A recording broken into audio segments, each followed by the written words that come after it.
Uber and Lyft drivers announce formation of new app drivers union, and I believe Uber and Lyft would be in a lot of trouble if other states follow the Massachusetts model or pathway to become a union and get that question on the ballot the next time around. So 2 years' time, Uber and Lyft better buckle up. But what do? They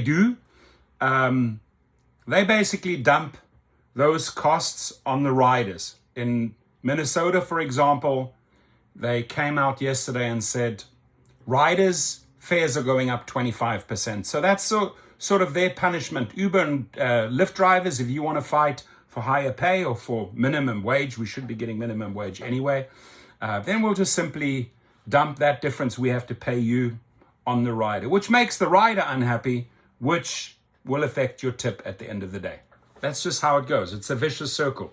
So thousands of rideshare drivers in Massachusetts have signed cards signaling their intent to join a union once a new law goes into effect next month. They're gathering. State Senator Jason Lewis addressed rideshare drivers at a press conference in Boston.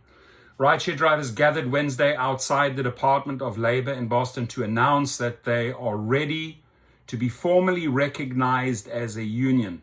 Like I said, Uber and Lyft, the movement is starting. People are sick and tired of your nonsense.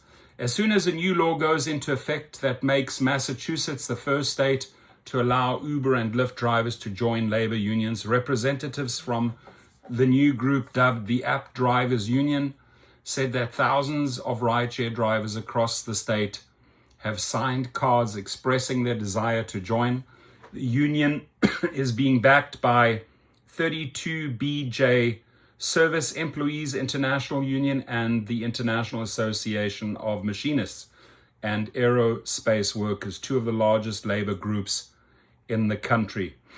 Drivers need their union to make sure that rideshare jobs are sustainable and that everyone who does this work can live and care for their families with dignity. At the end of the day, all workers need dignity, and dignity should not be delayed.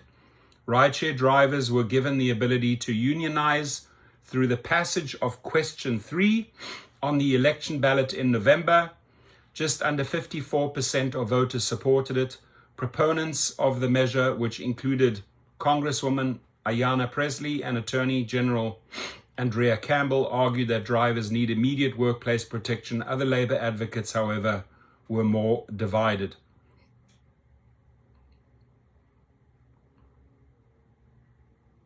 With the approval of Question 3, organizers needed to collect signatures from at least 25% of active drivers or those who have completed more than the median number of rides in the past 6 months. While they did not provide specific numbers, those affiliated with the union are confident that they have enough signatures to begin the process of forming a union.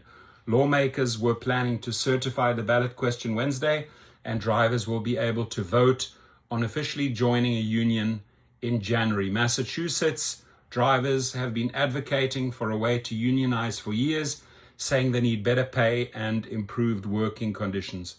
Yolanda Rodriguez, a driver who spoke at the press conference, said that she was suddenly deactivated by a rideshare company last year while pregnant. Drivers around the country have raised concerns about losing their livelihoods for weeks and months due to the unfair deactivations of their accounts. By the way, the two best links I can tell you right now, Gig Rocket and Activation Hero, below in my description of this video. We take on unfair deactivations like no other. It starts with a legal appeal, and it starts with a claim against the company for lost earnings. Best success rate, over 80% of the drivers get back on the platform.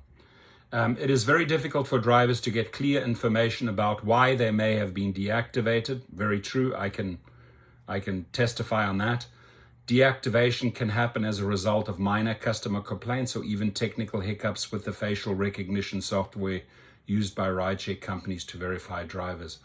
Rodriguez also drew attention to the fact that drivers can be harassed or even attacked by customers. True.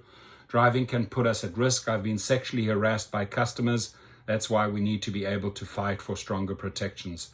Paul Mbime, a driver who spoke at the press conference, also led the gathered drivers in a rendition of classic pro-union song, Solidarity Forever. There he is. Play that song there quickly.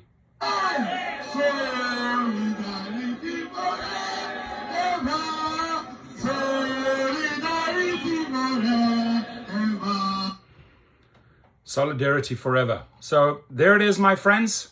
Next time around, 2 years, mark my words, you will see numerous states getting that same question on the ballot. And we will, within the next 2 years, force Uber and Lyft to their knees. Your comments, please.